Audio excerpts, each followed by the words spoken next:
UCC અંગે MLA Tushar ચૌધરીનું એક મોટું નિવેદન સામે આવ્યું છે। બિલમાં ક્યાંય હિન્દુ મુસ્લિમનો ઉલ્લેખ નથી। કાલે ભાજપના તમામ સભ્યો બિલ પર બોલ્યા હતા। તેમાં હિન્દુ મુસ્લિમનો ઉલ્લેખ કર્યો હતો તેવું તુષાર ચૌધરીએ કહ્યું છે।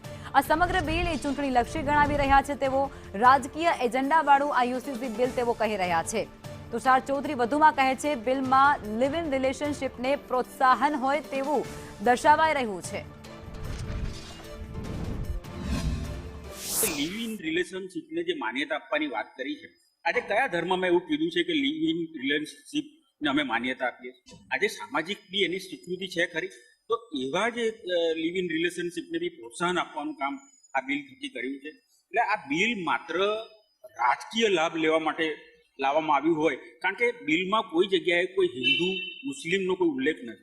આખી બિલની તમે કોપી વાંચો એમાં હિન્દુ મુસ્લિમ કોઈ ઉલ્લેખ નથી। માત્ર સ્ત્રી અને પુરુષની વાત કરવામાં આવી છે તો સ્ત્રી ને પુરુષની જ વાત કરવામાં આવી હોય પણ તમે ભારતીય જનતા પાર્ટીના જેટલા બી લોકોએ પ્રવચન આપ્યા એ માત્ર હિન્દુ મુસ્લિમ પર જ એ લોકો કેન્દ્રિત હોય એ રીતે માત્ર રાજકીય લાભ ખાટવા માટે આ બિલ લાવવામાં આવ્યું હોય એવું લાગી રહ્યું છે।